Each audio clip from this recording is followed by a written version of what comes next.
Siapa yang pernah dengar dan tahu ganjaran, berapa kali gandakah ganjaran pahala solat di Masjid Nabawi berbanding masjid lain? Siapa yang tahu tulis 1000 di ruangan chat. Siapa yang tahu berapa ganjaran ni, boleh tulis 1000 kat chat. Kalau tak tahu, harapnya ada yang tahulah. Oh, tak ada ke tak tahu kat chat kat mana? Siapa yang tahu kat apa? Kat ni lah, kat Google Meet ni punya chat. So, dan siapa yang tahu ganjaran Masjidil Haram, Masjidil Haram berbanding masjid lain ataupun Masjidil Nabawi, berapa kali ganda? Kalau kita tahu, boleh refer hadis ni. Masjid Nabawi, sekali solat di Masjid Nabawi macam 1000 kali ganda masjid lain.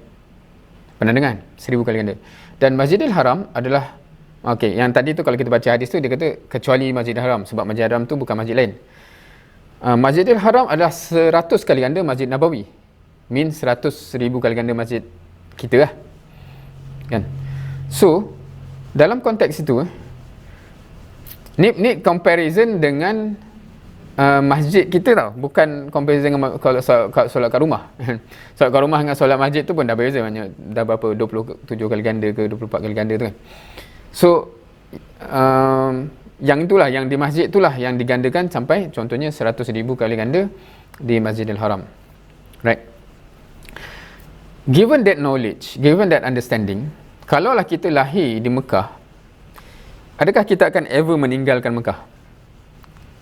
Siapa yang kalau fikir macam mana? Kalau aku lahir kat Mekah, sebab kita kan sekarang macam orang-orang yang kaya je lah yang mengejar setiap kali ni pergi umrah sebab 100,000 kali ganda kot kan? Kalau kita lahir kat sana, kita akan keluar tak kesia-sia dan rugi. Setiap waktu je pergi kat luar tu kan sekali satu kali lah, yang tu 100,000, satu kali 100,000 kan? Now, so kenapa para sahabat bertebaran? So itu satu soalan yang ni, dan kalau kita faham responsibility kita itu, itulah reason dia. Right?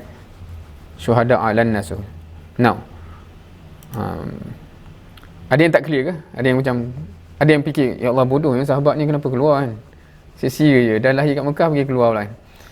So sebab ada benda yang lebih besar. Bukan satu lagi besar, ada orang kata macam pahala orang masuk Islam semua tu berapa ratus keturunan dia lagi besar, tu satu side lah. Tapi satu sisi lagi adalah responsibility. Maksudnya contoh,